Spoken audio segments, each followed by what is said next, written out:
मैं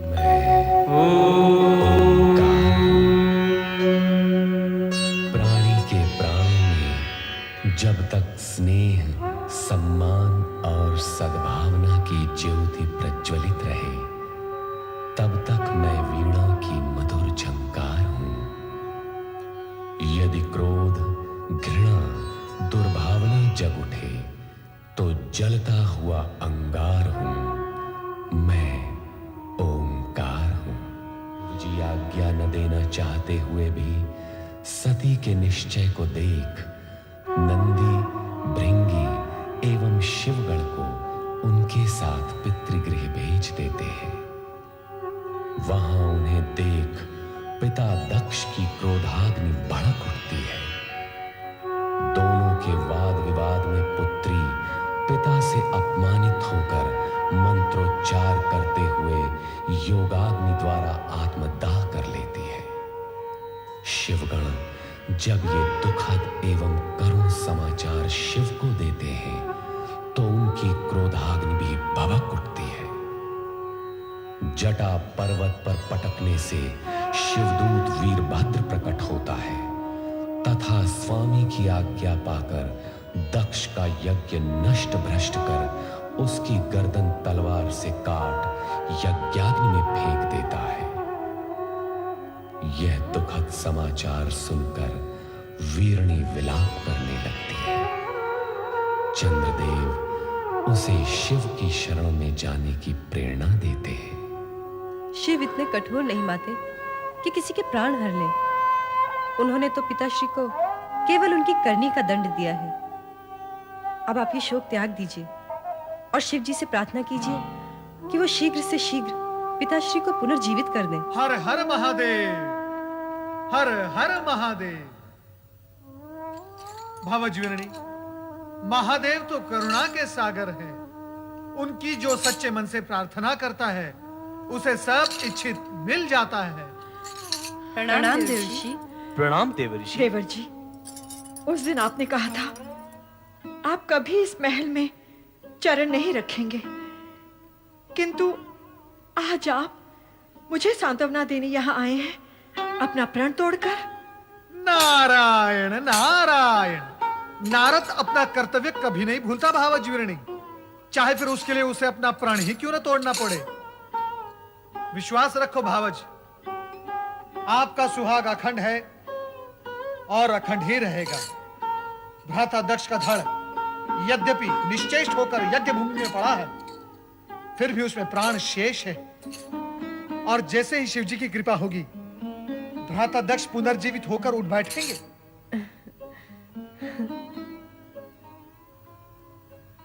क्या बात है माते, आपको देवऋषि के कथन पर विश्वास नहीं? देवऋषि के कथन पर कैसे अविश्वास कर सकती हूँ? ये तो परम भक्त और सबके कल्याण करता है। परंतु जब अजर अमर परमात्मा सदाशिव से मैं अपने पति का जीवन दान मांगूंगी, तब यदि उन्होंने मेरी प्रिय पुत्री सती के आत्मदाह की बात छेड़ी, तो मैं क्या उत्तर दूंगी? क्या उत्तर दूंगी मैं? नारायण नारायण। भावज, सती के लिए हम सबको अत्यंत दुख है, किंतु सत्य यह है कि शिव जी की इच्छा से ही सब कुछ संभव है, अन्यथा कुछ भी संभव नहीं। ये शिव की कैसी विचित्र इच्छा है, बताइए ना देवर्षि। जो संसार के सभी प्राणियों के मन से मृत्यु का भय दूर कर सकते हैं, जो मृत्यु मुख में पहुंचे हैं, उन्हें पुनर्जीवित कर सकते हैं। उन्होंने मेरी बेटी सती को क्यों नहीं बचाया? क्यों अपनी ही अर्धांगिनी को योगाग्नि में जल जाने के लिए विवश किया? मेरे इन प्रश्नों का उत्तर दीजिए देवर्षि। नारायण नारायण। आप शिव लीला से अपरिचित हैं भावज, इसलिए ऐसी बातें कर रही हैं। सती तो शक्ति का अवतार थी, मृत्यु तो उसे छू भी नहीं सकती थी। तो फिर सती ने अपने प्राणों का त्याग क्यों कर दिया? सामान्य नारी के समान अपनी देह का अंत क्यों कर दिया?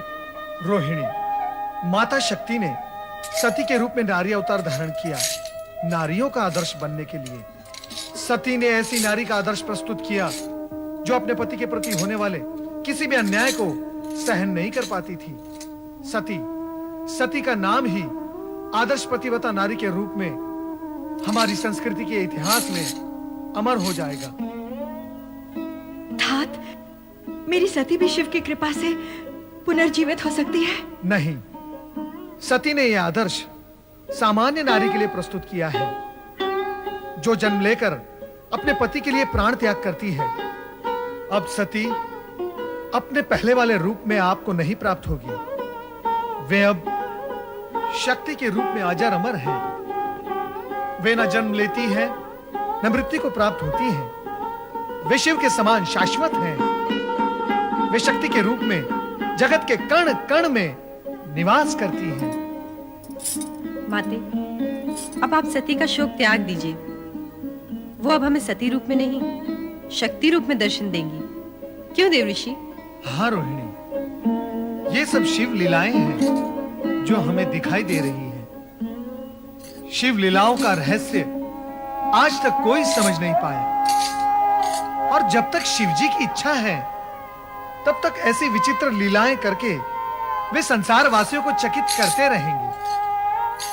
भावज वीरणी, मेरी ये इच्छा है कि कैलाश जाकर आप भी ये शिव लीलाएं देखें और देवादिदेव महादेव के चरणों में अपना शीश नमाकर प्रार्थना करें। तब देखना शिव जी की दया का चमत्कार। भ्राता दक्ष अवश्य जीवित होंगे। हाँ, अवश्य जीवित होंगे।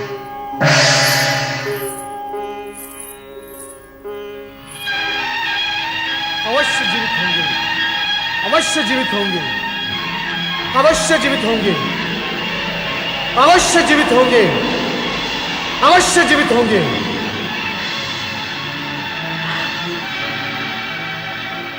मैं भोलेनाथ की शरण में कैलाश जाऊंगी। जय महारुद्र। ऐ महाबलयंकर, आपकी आज्ञा के अनुसार दुष्ट दक्ष का अंत कर दिया और उसके सर को काटकर यज्ञ कुंड में स्वाहा कर दिया। वीरभद्र, तुम मेरी आज्ञा का पालन कर धन्यवाद के पात्र हो गए हो। सभी गणों में सर्वश्रेष्ठ हो, यशस्वी भवा। जय महारुद्र।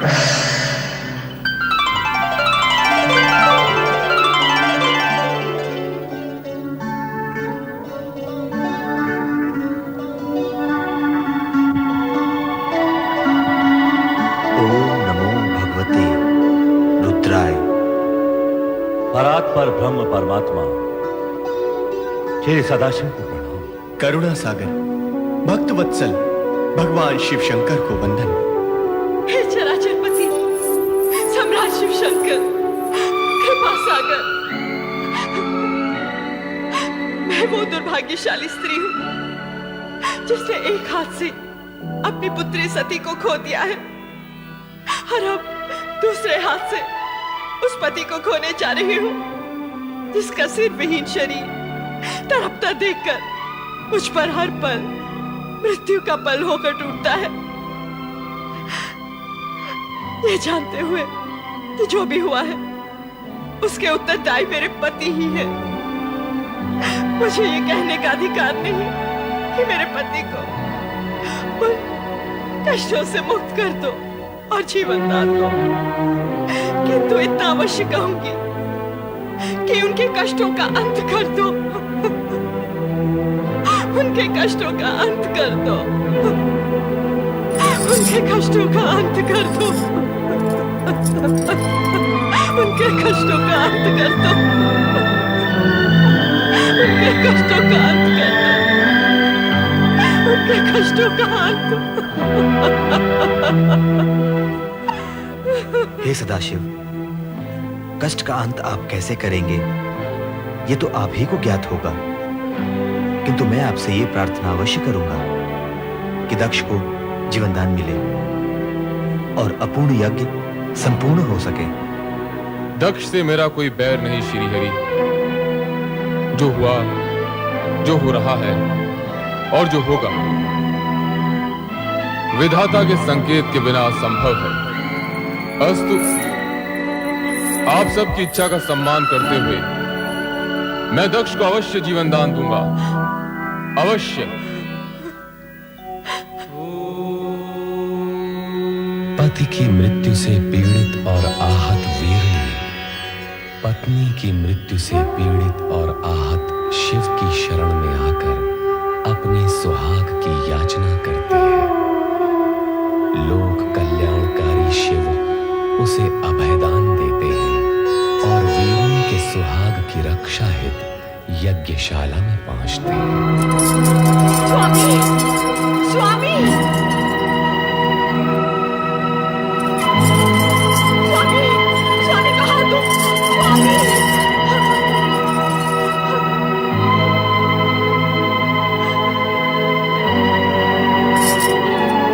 स्वामी ये क्या हो गया? ये क्या हो गया स्वामी? स्वामी,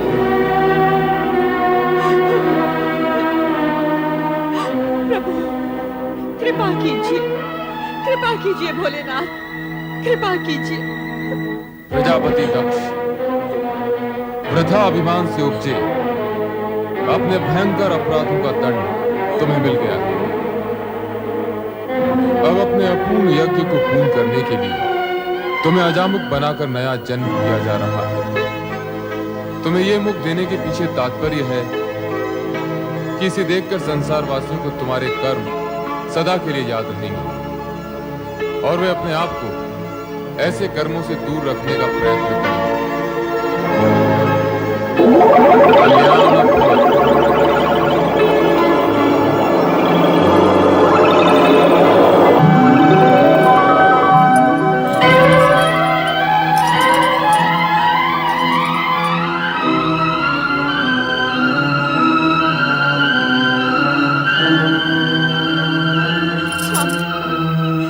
स्वामी आपको जीवन दान मिल गया, मेरा जीवन धन्य हो गया।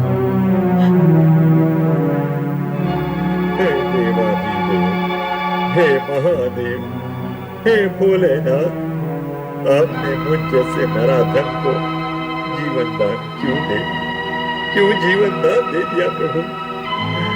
ये अहंकार का मारा दक्ष तो हत्यारा है प्रभु, हत्यारा, अपनी पुत्री का और इन सब का जो यहाँ यज्ञ का फल लेने आए थे। हे प्रभु, इस दुष्ट नीच दक्ष को आपने पुनर्जीवन दे दिया, आपने पुनर्जीवन दे दिया प्रभु। इस उपकार के लिए मैं सदा सदा के लिए आपका आभारी रहूंगा, आपका कृतज्ञ रहूंगा प्रभु। दक्ष प्रजापति, मैंने तुम्हें यज्ञ का संपूर्ण फल दिया, अब आप यज्ञ पूर्ण कीजिए।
सती, सती, सती, सती, मैं तुम्हें इतनी देर से पुकार रहा हूं, फिर भी तुम मौन क्यों हो? मेरी पुकार को नकार क्यों रही हो प्रिय? तुम्हें तो तुम्हारा ये पति अत्यधिक प्रिय है ना? तुम्हारा आराध्य इष्ट सभी कुछ है ना? मेरे नेत्र के इंगत मात्र से तुम मेरे हृदय की भाषा समझ लेती हो, किंतु आज ऐसे मीठे स्वप्नों में खोई हुई हो कि मेरा आर्तनाद भी तुम्हें सुनाई नहीं दे रहा। हंस रही हो तुम? इतनी महान भूल करने के बाद भी हंस रही हो? तुम्हें कितना समझाया, वर्जना भी दी कि बिना आमंत्रण कहीं जाना अशोभनीय और असम्मानजनक होता है, विशेष रूप से वहां जहां तुम्हारे पति के विरोधी हों, उन्हें अपमानित करने का अवसर खोजते रहते हैं। किंतु तुम्हारा त्रियाहट मेरी बात पर भारी पड़ गया। तुम दक्ष यज्ञ में चली गई और स्वामी, आश्चर्यचकित न हुए स्वामी। मैं सती पुनः वहीं पहुंच चुकी हूं जो मेरा स्थायी आसन है, आपका हृदय। हाँ स्वामी, मैं आपको वहीं से पुकार रही हूँ। पुकार रही हूँ, किंतु अपने नेत्र क्यों नहीं खोलती प्रिय? तुम्हारे कमल समान ये नेत्र, जिनमें न जाने कितनी बार मैंने स्वयं को देखा है। सती, चेतन हो जाओ, अपने पूर्ण रूप में मेरे सामने आओ प्रिय। स्वामी, आप अपना ही वचन स्मरण कीजिए और मन की आंखें खोल कर देखिए। हम दोनों शिव शक्ति भिन्न नहीं है, एक ही परम तत्व साक्षात परब्रह्म है, जिसका ब्रह्मांड साक्षी है।